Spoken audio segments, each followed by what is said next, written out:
Hello students, आज हम BEd second year का 11th paper gender school and society लिंग विद्यालय तथा समाज जिसके अंदर स्टूडेंट हमने अपनी क्या है सेकंड यूनिट स्टार्ट कर रखी है। सेकंड यूनिट के अंदर स्टूडेंट आज हमारा लेक्चर नंबर है 4। तो लेक्चर नंबर 4 शुरू करने से पहले मैं बता दूं स्टूडेंट कि लेक्चर नंबर 3 के अंदर हमने क्या किया।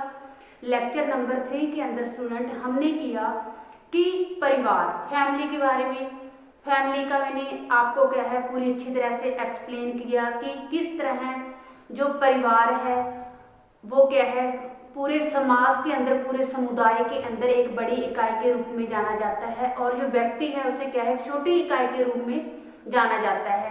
तो इसका क्या है मैंने आपको अर्थ एक्सप्लेन करवाया, फिर इसके बारे में मैंने आपको बताया इसकी विशेषताएं कि परिवार की जो विशिष्ट विशेषताएं हैं वो कौन कौन सी हैं।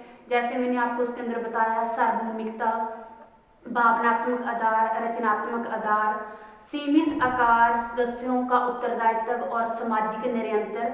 ये क्या है हमने अपने अलग अलग पॉइंट क्लियर किए किसके अंदर स्टूडेंट परिवार की विशेषताओं के अंदर। फिर मैंने बताया कि परिवार जो है कि लिंग के आधार पर, शिक्षा के आधार पर क्या है परिवार के कौन कौन से कार्य हैं जो शिक्षा के अंदर एक अहम रोल अदा करते हैं। जैसे सामाजिकता होगी स्टूडेंट, और अपना मानसिक विकास हो गया, शारीरिक विकास हो गया, भाषा का जो विकास जो क्या है फैमिली के अंदर ही होता है। अगर हम समझे तो जो रुचि और आदतों का विकास है वो भी क्या है परिवार के अंदर ही। जो फर्स्ट स्कूल जाने से पहले, शिक्षा प्राप्त करने से पहले जो बच्चों का विकास होता है वो कहाँ पर होता है परिवार के अंदर ही होता है, रुचियों का विकास। और अगर सोचा जाए तो अच्छे नागरिक गुणों का विकास वो भी क्या है स्टूडेंट परिवार के अंदर ही माना जाता है। और जो आप मान लो कि जो फर्स्ट अधिगम का, भाषा का अधिगम का पहला स्थान है वो भी क्या है घर ही माना जाता है। क्योंकि जैसे मैंने रूसो की इसके अंदर आपको बताया था, रूसो ने अपने विचार व्यक्त किए हैं कि जो शिक्षा है वो क्या है औपचारिक रूप में घर से ही प्राप्त की जाती है और माता क्या है उसमें परिचारिका होती है, क्योंकि माता उसमें अंदर फर्स्ट अध्यापक का रोल अदा करती है। और वो क्या है जो स्कूल फर्स्ट है वो क्या है घर ही माना जाता है। अगर सोचे तो बंधुत्व की भावना का विकास भी इसके अंदर मैंने आपको पॉइंट क्लियर करवाया स्टूडेंट।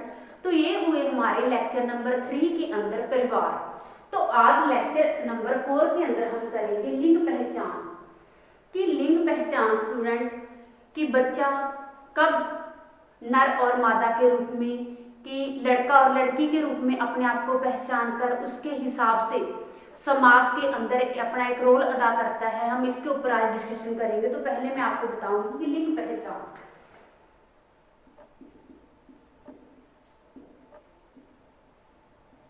लिंग पहचान, लिंग पहचान का पहले क्या है हम इसे डिफाइन करते हैं, इसे एक्सप्लेन करते हैं स्टूडेंट की लिंग पहचान के बारे में मैं आपको बताती हूँ कि जब बच्चा अपने बारे में नर और मादा मीन्स लड़का और लड़की के बारे में अपने आप को पहचानना शुरू कर देता है, उसे क्या है हम लिंग पहचान की अवधारणा से क्या है अंकित करेंगे, जहाँ अवधारणा की और वो संकेत करता है।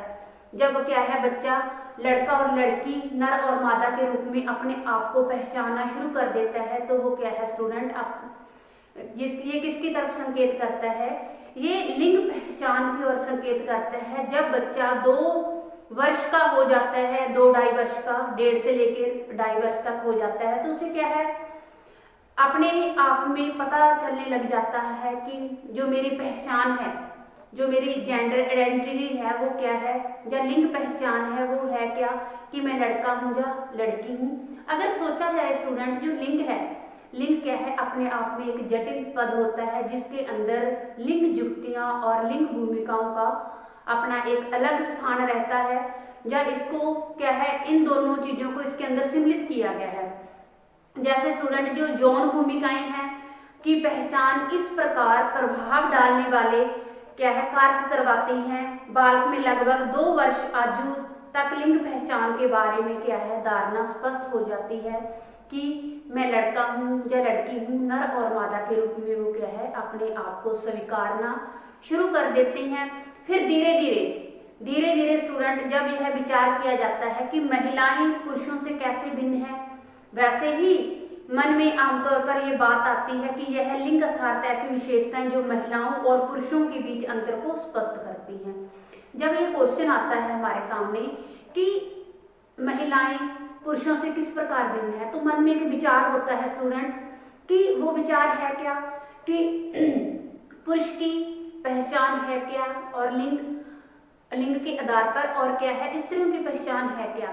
तो जैसे जैसे वो क्या है बच्चा पहचानता है, लिंग पहचान बच्चे को होने लगती है, तो वैसे वैसे ये क्या है धीरे धीरे एक किशोर और किशोरी लगा लो आप, चाहे लड़का और लड़की का रूप धारण कर लेते हैं। फिर उसी प्रकार क्या है महिला पुरुष समाज के अंदर एक अपना अलग रोल अदा करते हैं। तो जैसे क्या है कि क्रोमोसोम, हार्मोन्स जैसी जैविक एवं शारीरिक क्रियात्मक स्थितियां और गौण लिंग विशेषताएं एवं बाहरी भीतरी जन नाम जैसे कारकों में हमें नए नर और रूप मादा में पहचाना मिलता है। अपनी शारीरिक बनावट की वजह से लड़कियां मादा लिंग और लड़के नर लिंग की क्या है अपनी एक विशेषता रखते हैं, अलग विशेषता रखते हैं। फिर बात आती है हमने क्या है लोगों को अक्सर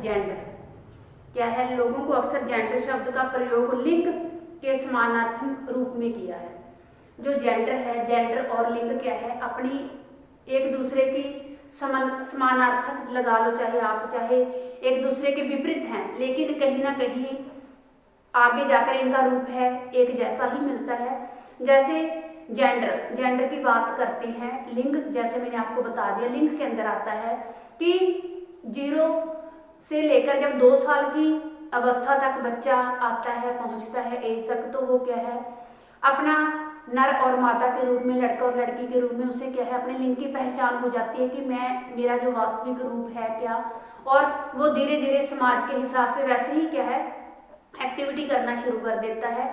अब हम बात करते हैं स्टूडेंट कि लिंग की तो हमें पहचान आ गई। अब जेंडर है क्या चीज, जब स्त्रियां और पुरुष क्या है तो एक ही अवस्था से गुजरता रूप, लेकिन कहीं ना कहीं ये दोनों के ओपोजिट हैं होते हुए भी समानार्थक क्या है रूप हमें बताते हैं, अर्थ हमें बताते हैं कि जेंडर जब जैसे क्या है स्त्री और पुरुष को अपनी अलग अलग पहचान हो जाती है, फिर वही क्या है समाज के अंदर समाज के रीति रिवाजों को, संस्कृति के हिसाब से चलते हुए, वेशभूषा के हिसाब से चलते हुए, रहन सहन वैसे ही क्या है इन कल्चर को अपनाते हुए वो क्या है समाज के अंदर एक अपना अलग रोल अदा करते हैं।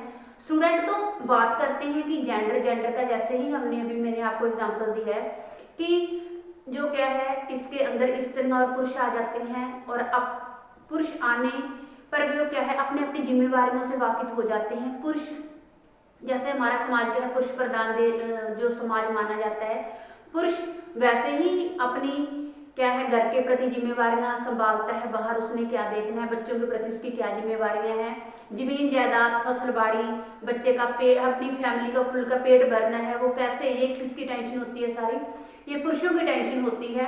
और महिलाओं के अंदर गुण होते हैं स्टूडेंट घरेलू गृहस्थी को संभालने के, कि घरेलू गृहस्थी से जो भी गुण होते हैं उनके कि मैंने घर कैसे चलाना है, मैंने अपने बच्चों की परवरिश कैसे करनी है, खान पकान रहन सहन, ये सारा कहीं ना कहीं किसके ऊपर डिपेंड करता है, स्त्री के ऊपर डिपेंड करता है। क्योंकि जो हमारा घर है, घर पुरुष से नहीं चल सकता अकेला। पुरुष की जिम्मेवारी सिर्फ क्या है अपने बच्चों की देखरेख करना, उनका पालन पोषण करने के लिए मनी जो आर्थिक इनकम है हमारी, जहाँ जो उनको रोजी रोटी के साधन कैसे रोजी रोटी जो मैंने कैसे अपने बच्चे और फैमिली का पेट मैंने कैसे भरना है, ये किसके सारे उत्तरदायित्व कौन करता है, इसका सारा पुरुष संभालता है। और स्त्रियों का क्या काम है, अपनी गृहस्थी को किस प्रकार आगे बढ़ाना है, अपने बच्चों का पालन पोषण किस प्रकार करना है, ये सारा किसके अंदर आता है स्टूडेंट, ये सारा महिलाओं के अंदर आता है। और जेंडर क्या है, जेंडर को व्यक्तिगत विशेषताओं, अनुभूतियों, अभिवृत्ति, मूल्यों, व्यवहारों, गतिविधियों के संपूर्ण क्षेत्र के रूप में क्या है देखा जाता है, जिन्हें समाज विवेचन के आधार पर स्त्री पुरुषों को सौंपता है। यह एक सामाजिक अवधारणा है जो विभिन्न समाज के विभिन्न कालों को बदलती रही है। व्यापक रूप से समझा जाए तो क्या है, सामाजिक संरचना में जेंडर की पहचान सामाजिक सशक्तिकरण की व्यवस्था के रूप में, इसकी पहचान एक संस्था के रूप में, इसकी पहचान और हमारे जीवन के हर पहलू को संचालित है, क्योंकि परिवार, कार्यस्थल, स्वास्थ्य देखभाल, भाषा और संस्कृति हर जगह क्या है इसका कायम रखता है, और जेंडर भूमिकाओं के ताने बाने को क्या है एक दूसरे से बांधे रखता है।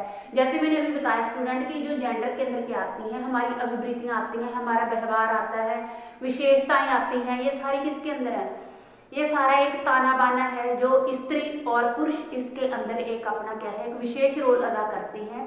तो ये स्टूडेंट हुई हमारी लिंग की पहचान। लिंग के अंदर लड़का और लड़की आते हैं, धीरे धीरे वो क्या अपनी लिंग के प्रति जागरूक होते हैं, वैसे ही समाज के अंदर एक अपना रोल अदा करते हैं। समाज को अपनाते हुए वो समाज के अंदर एक अपनी विशेष पहचान कायम करते हैं, वैसे उनके रीति रिवाजों को फॉलो करते हुए क्या है अपनी फैमिली को वैसे संस्कार देकर, वैसे समाज के अंदर अपनी इज्जत बनाकर उसे क्या है आगे बढ़ाते हैं। तो ये स्टूडेंट हुआ किसके अंदर, लिंग पहचान के अंदर। अब हमारा पॉइंट है स्टूडेंट इसके अंदर कि परिवार में लिंग पहचान तथा समाजीकरण।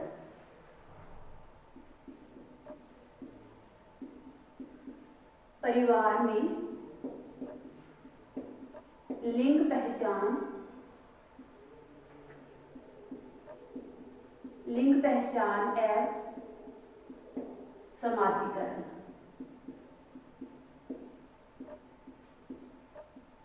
ये करेंगे हम स्टूडेंट की जो परिवार में लिंग पहचान एवं समाजीकरण है स्टूडेंट, वो किस प्रकार क्या है परिवार को फॉलो करते हुए जो बच्चा आगे बढ़ता है, परिवार की समाज के अंदर क्या भूमिका है, परिवार किस तरह अपना एक अच्छा बड़ी इकाई के रूप में क्या है रोल अदा करता है।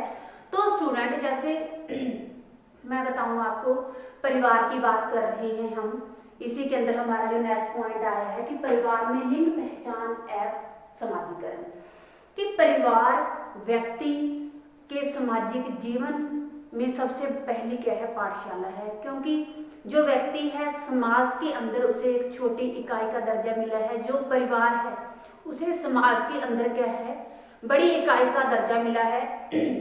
जैसे माता पिता हो गए, उनकी संतानें होगी, ये सब मिलकर क्या है एक परिवार को चलाती हैं, परिवार को एक संगठित रूप देकर क्या है आगे बढ़ाती हैं। तो जैसे परिवार के अंदर हो गया, जैसे मैंने एक पहले भी आपको डेफिनेशन दी थी मैकेवायर और पेज के अनुसार, कि उन्होंने कहा है कि जो सजरना संवरना, अपने बालों को संवारना, अपनी वेशभूषा को संवारना, ये सारी जैविक संरचना है, ये क्या है परिवार के अंदर आती है। लेकिन इसे सही कार्य करने का जो ढंग, जो से रहने सहने का सही मायनों के अंदर जो अच्छा रूप देता है वो कौन देता है, सारी फैमिली ही देती है। अब फैमिली के अंदर क्या है माता पिता के साथ साथ बड़े बुजुर्ग और क्या है माता पिता की संतानें आती हैं। जैसे पहले भी बात आ चुकी है कि हमारे लेक्चर के ही अंदर स्टूडेंट की, अगर मान लो कि घर के अंदर लड़का और लड़की हैं तो उन्हें किस प्रकार अच्छी एजुकेशन दी जाए, किस प्रकार उन्हें उनके जो है अधिकारों और उसके जो अच्छे उनके संस्कार हैं उनके बारे में उन्हें किस प्रकार से वाकिफ किया जाए। तो इन दोनों के अंदर कोई भेदभाव ना करके क्या है उन्हें समान रूप से एजुकेशन दी जानी चाहिए और उनके क्या है उनके अधिकारों के प्रति उन्हें जागरूक किया जाना चाहिए। इस प्रकार अगर परिवार के अंदर एक लड़का और लड़की के साथ कोई भेदभाव नहीं किया जा रहा है तो क्या है हम अपने देश में लिंग असमानता को दूर कर सकते हैं। जो हमारा देश क्या है प्रजातंत्र देश कहलाने वाला देश है, तो ये किसके द्वारा हो सकता है, अगर परिवार के अंदर दोनों को मुख्य दर्जा देकर, मुख्य क्या है स्थान देकर, अगर लड़के का अपनी संपत्ति के अंदर अपने माँ बाप की संपत्ति के अंदर क्या है माँ बाप की संपत्ति के अंदर एक लड़के का उतना हक है तो लड़की का क्यों नहीं हक हो सकता। अगर दोनों को इक्वल रखा जा रहा है तो हमारे देश के अंदर लिंग समानता लेकर आना क्या है कोई मुश्किल नहीं होगी।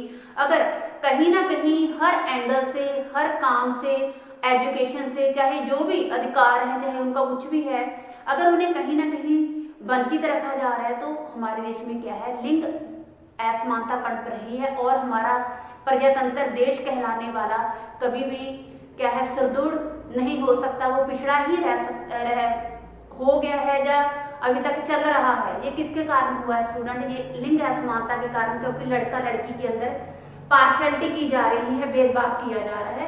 तो परिवार और समाजीकरण की बात कर रहे हैं हम कि परिवार जो है सामाजिक जीवन की पहली पाठशाला है, जहाँ पर बच्चे व्यक्तित्व नींव रखी जाती है और प्रारंभ में क्या है वो माँ के संपर्क में आता है। पहली जो पाठशाला है वो उसका परिवार है। परिवार से ही बच्चे की नींव रखी जाती है और प्रारंभिक पाठ जो सीखता है वो बच्चा कहाँ से सीखता है, अपने परिवार से सीखता है। और प्रारंभिक अध्यापक जो होती है वो कौन होता है, उसके परिवार के साथ साथ जो माता, उसकी क्या है मदर पहली अध्यापक मानी जाती है, जो परिवार के अंदर एक परिचारिका का रोल अदा करती है। ये रूसो ने कहा है परिवार से लेकर, जो परिवार के अंदर ही बच्चे का क्या है रचनात्मक भावनात्मक भाषा का विकास और सीखने के साथ साथ बच्चे का मानसिक और सामाजिक विकास भी परिवार के अंदर ही होता है। स्टूडेंट, अगर हम बात करते हैं लड़का और लड़की को लेकर कि अगर लड़के के ऊपर मान के चलो उसके पापा कोई काम कर रहे हैं, चाहे वो खेती से रिगार्डिंग है, चाहे वो घर का और कार्य कर रहे हैं, तो ये स्टूडेंट किसके द्वारा है सारा, ये एक क्या है लड़का अपने अनुकरण द्वारा नकल करके अपने पापा के द्वारा ही वो सीखता है। अगर घर के साथ साथ वो समाज के अंदर उसके पापा कैसे रोल अदा कर रही हैं, समाज के अंदर उसका बोलने चालने का ढंग, उनकी गुडविल कैसी है, इज्जत कैसी है, ये सारी चीजें कहाँ कौन सीखता है, उसके पेरेंट्स के द्वारा लड़का सीखता है, लड़की सीखती है, उसकी संतानें सीखती हैं। तो स्टूडेंट, अगर पेरेंट्स का समाज के अंदर क्या है एक अच्छी इज्जत है, एक अच्छा नाम है, नैतिक गुण होने के साथ साथ बच्चे के अंदर जो सामाजिक विकास और बंधुत्व की भावना का विकास ये भी होता है। अगर समाज के अंदर माँ बाप का मिलवर्तन ही अच्छा नहीं है, गाली गलौज वाला है, नैतिक गुणों की जगह नैतिक अवगुण है, तो वैसा ही लड़के के साथ होएगा। क्योंकि जो टोटली संतानें नकल करती हैं, अनुकरण करती हैं, वो क्या है अपने पेरेंट्स के ऊपर करती हैं।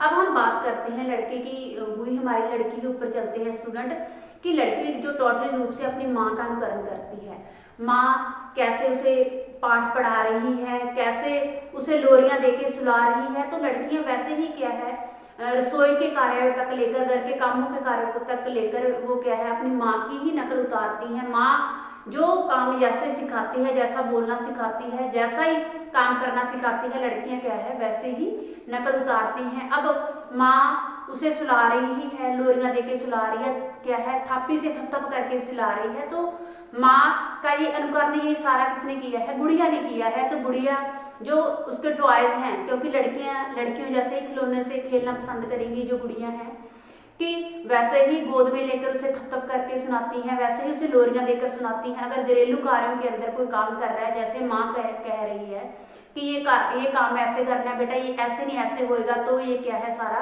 गुड़िया जो लड़कियां होती हैं वो उसका अनुकरण करती हैं। अगर लड़कों के ऊपर हम चले स्टूडेंट, तो लड़के जैसे अपने पापा की ही तरह, अगर खेती की बात करें तो जैसे ट्रैक्टर से होगा खेलना, खेत ट्यूबवेल आदि जो कृषि के जो काम है, लड़के वैसा ही अनुकरण करते हैं। स्टूडेंट, इस प्रकार क्या है जो समाज के अंदर परिवार जैसा सिखाता है वैसा ही क्या है स्टूडेंट बच्चे पेरेंट्स के हिसाब से वैसे ही अपना एक रोल अदा करते हैं, चाहे लड़का है चाहे लड़की है। क्योंकि जो फर्स्ट नींव है वो क्या है लड़का लड़की की, उसकी अपनी एक फैमिली है, जैसा फैमिली कहेगी वैसा ही क्या है बच्चे के अंदर नैतिक गुण है, चाहे ओवरऑल डेवलपमेंट है फिजिकल तौर पर लेकर, वैसे ही बच्चे के अंदर क्या है वैसा ही उनका विकास होता है।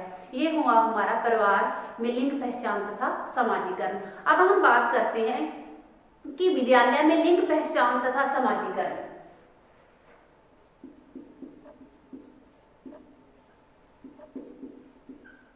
विद्यालय में लिंग पहचान तथा समाजीकरण।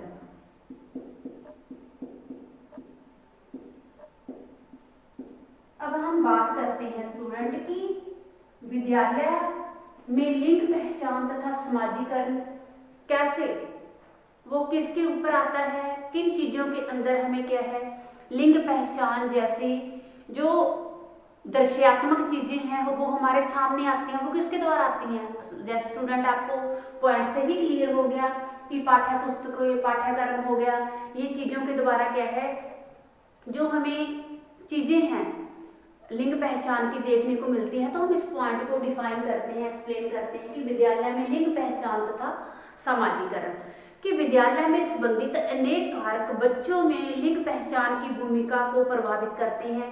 इसमें अध्यापक, पाठ्यक्रम व सहपाठियों की भूमिका होती है। जो लिंग पहचान को हमने क्या है स्टूडेंट हमारे सामने लेकर आना है, तो इसमें किसकी विशेष भूमिका होगी? पाठ्यक्रम की, पाठ्य सहगामी क्रियाओं की, चाहे आप लगा लो पाठ्य पुस्तकों की, विद्यार्थी, अध्यापक, इन सब की क्या है एक अहम भूमिका होती है। तो विद्यालय में लिंग असमानता का अभिप्राय विद्यालय में पाठ्यक्रम, पाठ्य पुस्तकें, कक्षा कक्ष प्रक्रियाएं, अध्यापक विद्यार्थी के अंदर क्या हो रहा है और विद्यार्थियों के अंदर क्या हो रहा है, ये हमारे सामने क्या है सारी चीजें लिंग असमानता को या लिंग पहचान को हमारे सामने लेकर आती है। वो लिंग पहचान को लेकर आने के सामने वो कौन कौन से कारक हैं जो हमें लिंग भूमिका निर्धारित करने में हमारी सहायता करते हैं। तो हम जैसे मान लो पाठ्यक्रम और पाठ्य पुस्तकों के अंदर कई ऐसी तस्वीरें होती हैं, कई ऐसे प्रतिमान होते हैं जो क्या है बच्चों को एक मॉडल के रूप में आप लगा लो के रूप में देखते हैं। चाहे बच्चा किसी भी चीज़ का कोई फैन है, चाहे वो पिक को देखकर, चाहे वो उसके अंदर जो हमारे साहित्य के अंदर महान साहित्य के अंदर महान अनुभूतियाँ और महान शख्सियतें रही हैं, जैसे रविंद्रनाथ टैगोर हो गए, अरविंद घोष हो गए, रविंद्रनाथ टैगोर लगा लो, अरविंद घोष, महात्मा गांधी और बहुत सारी क्या है महान हस्तियां हुई हैं, जिसको एक मॉडल का रूप देकर क्या है बच्चे उसके अनुसार अपने आप को क्या है डालने की कोशिश करते हैं, प्रतिमान बना लेते हैं। तो स्टूडेंट पाठ्य पुस्तकों में निम्नलिखित लिंग असमानताएं हमें देखने को मिलती हैं। वो लिंग असमानताएं कौन कौन सी हैं उसे हम 3 पॉइंटों के अंदर 1 बाय 1 क्लियर करेंगे। तो फर्स्ट है स्टूडेंट इसके अंदर कि पाठ्य पुस्तकों में लड़कों तथा पुरुषों की अपेक्षा लड़कियों तथा स्त्रियों क्या है प्रतिमाएं कम मिलती हैं। समानतः लड़कियों का अनुपात घट जाता है और ग्रेड स्तर बढ़ता जाता है। अब बात की हमने स्टूडेंट फर्स्ट कि पाठ्य पुस्तकों में लड़के तथा पुरुषों की अपेक्षा लड़कियों तथा स्त्रियों की प्रतिमाएं कम होती हैं। समानता लड़कियों का जो क्या है स्तर हमें अनुपात घट जाता है और ग्रेड स्तर बढ़ता जाता है। स्टूडेंट एक कक्षा के अंदर अगर 40 की क्लास है, वहाँ हमें क्या है लड़के ज़्यादा लड़कियाँ कम मिलेंगी। और अगर हम ग्रेड के माध्यम से बात करें, हम अंकों के माध्यम से बात करें, हम नंबर की बात करें, तो वहाँ पे लड़कियाँ क्या है आगे हमें देखने को मिलेगी। यही है एक लिंग असमानता का कारण और हमें लिंग पहचान के रूप में हमारे सामने आता है। ये किसके द्वारा आता है? अध्यापक, विद्यार्थी, पाठ्य पुस्तकों, पाठ्यक्रम के द्वारा। सेकंड पॉइंट है स्टूडेंट कि पाठ्यक्रम तथा पाठ्य पुस्तकों में स्त्री और पुरुषों रूढ़ियुक्त भूमिकाओं को प्रदर्शित किया गया है। स्त्रियां प्राय जो घरों के कार्य करते हुए ही हमें प्रदर्शित किया जाता है, जबकि पुरुषों का नेतृत्व तथा व्यावसायिक भूमिकाओं को प्रदर्शित किया जाता है। पाठ्य पुस्तकों में दिखाई गई यह भूमिका समाज में लड़के तथा लड़कियों और उनकी भूमिका निर्धारित करने में क्या है मदद करती है। अब हम पाठ्य पुस्तकों और पाठ्यक्रम की बात करते हैं। वहाँ हमें लड़के और लड़कियों का क्या है अलग अलग प्रदर्शित किया जाता है। लड़कों को क्या है व्यवसायिक कार्यों में आगे दिखाया जाता है, नौकरी पेशा करते हुए आगे दिखाया जाता है। लड़कियों को क्या है घरेलू काम करते हुए दिखाया जाता है। इस प्रकार क्या है उनकी भूमिका निर्धारण करने में ये चीजें हमारी क्या है मदद करती हैं। थर्ड पॉइंट है स्टूडेंट कि पाठ्य पुस्तकों तथा पाठ्यक्रम में लड़के और लड़कों को सामाजिक रूढ़िवादी भूमिकाओं के अनुसार प्रस्तुत किया जाता है। जो पाठ्य पुस्तकें और पाठ्यक्रम है, लड़के और लड़कियों के अंदर डिफरेंस क्या है, सामाजिक जो रूढ़ि युक्तियां हैं या रूढ़ि भूमिकाएं हैं उनके अनुसार प्रस्तुत किया जाता है। जैसे लड़के और पुरुषों का आक्रमण शक्तिशाली प्रभावशाली दिखाया जाता है, जबकि जो स्त्रियां हैं जो लड़कियां हैं उन्हें क्या है कमजोर, निष्क्रिय, आज्ञाकारी, सौम्य तथा भावनात्मक प्रदर्शित किया जाता है। जो लड़के हैं पाठ्य पुस्तकों के अंदर से सुदृढ़ मजबूत, हर काम के आगे दिखाया जाता है। जो लड़कियां हैं उसे आज्ञाकारी, सौम्या, कमजोर, निर्बल आदि कहकर क्या है पीछे दिखाया जाता है। तो ये स्टूडेंट हुआ हमारा विद्यालय में लिंग पहचान तथा सामाजिकरण। अब हम पॉइंट इसी के अंदर क्लियर करते हैं स्टूडेंट कि औपचारिक तथा अनौपचारिक संगठनों में लिंग पहचान तथा समाजीकरण। औपचारिक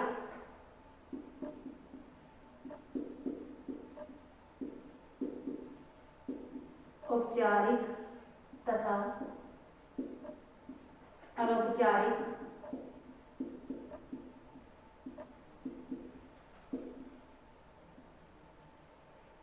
औपचारिक तथा अनौपचारिक संगठनों में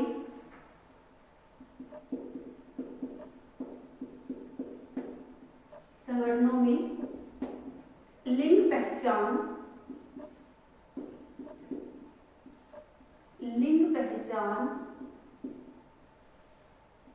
तथा समाजीकरण। अब इसके अंदर भी स्टूडेंट वही चीज आती है, लड़का लड़कियों के हिसाब से डिफरेंस। ये क्या है, हम इसे क्लियर करते हैं, इसे डिफाइन करते हैं, इसे एक्सप्लेन करते हैं। कैसे, देखिए कि लिंग रूढ़ियुक्तियों की संरचना व विखंडन संचार माध्यमों की अहम भूमिका है। जो संचार के साधन है वो कौन कौन से हैं, जैसे पुस्तकें, पत्रिकाएं, दूरदर्शन, रेडियो, ये चीजें क्या है संचार के साधन है। प्रत्येक समाज तथा संस्कृति में बच्चे संचार के साधनों, पुस्तकों, दूरदर्शन, अन्य माध्यमों का क्या है प्रयोग करते हैं। अनेक मनोवैज्ञानिकों की धारणा है कि दूरदर्शन कार्यक्रम इस प्रकार संयोजित किए जाएं ताकि उनके विचारों और व्यवहारों पर क्या है गहरा प्रभाव हमें देखने को मिले। बाल साहित्य तथा दूरदर्शन कार्यक्रम इस प्रकार संयोजित किए जाते हैं कि उनका अधिकतम प्रभाव बालकों पर ही पड़ता है। निश्चय ही लेखक और मीडिया प्रोड्यूसर बालकों को विवेदन का शिक्षण नहीं देना चाहिए। इसके बावजूद पुस्तकों तथा दूरदर्शन कार्यक्रमों को अंतर्वस्तु का विश्लेषण करने से यह ज्ञात होता है कि इसके बावजूद पुस्तकों और दूरदर्शन कार्यक्रमों को अंतर्वस्तु का विश्लेषण करने से यह ज्ञात हो जाता है कि इस कार्यक्रमों के द्वारा रूढ़ियुक्तियों में वृद्धि करने में सहायक होते हैं। बाल साहित्य तथा दूरदर्शनों के कार्यक्रम में लिंग विभिन्नता अक्सर देखने को मिलती है। 2750 बालक कहानियों का विश्लेषण करने से निम्नलिखित लिंग अनुपात क्या है हमारे सामने आए हैं। वो लिंग अनुपात कौन कौन से सामने आए हैं, जैसे बाल केंद्रित तथा बालक केंद्रित कहानियां 5:2 और मुख्य चरित्र के रूप में प्रौढ़ पुरुष तथा प्रौढ़ महिलाएं 3:1 और पुरुष आत्मकथा तथा महिला आत्मकथा 6:1। शोधकर्ता का यह विचार है कि लिंग अनुपात का यह असंतुलन बच्चों में मन में यह भावना उत्पन्न कर देता है कि हमारी संस्कृति में पुरुष महिलाओं की तुलना में अधिक महत्वपूर्ण है और जो महिलाएं हैं वो क्या है पुरुषों के मुकाबले बहुत पीछे हैं। तो ये कहीं ना कहीं जो उनकी वीरता है, जो उनकी मधुरता है, जो उनकी कायरता है, चाहे आप जो उनकी जिज्ञासा है या उनकी चतुरता है आदि गुणों को भी हमारे सामने कहीं ना कहीं प्रदर्शित करती हैं। तो उन विज्ञापनों में तो घरेलू उपयोग में आने वाले उत्पादों संबंधित उसमें पुरुषों की अपेक्षा अधिक बोलती हैं, लेकिन जब उत्पाद के गुणों के लाभ के बारे में बताता होता है तो सत्नात्मक आवाज पुरुषों की आवाज आती है। अनेक धार्मिक और राजनीतिक संगठन भी लिंग पहचान और लिंग भूमिका में क्या है अपना एक महत्वपूर्ण रोल अदा करते हैं।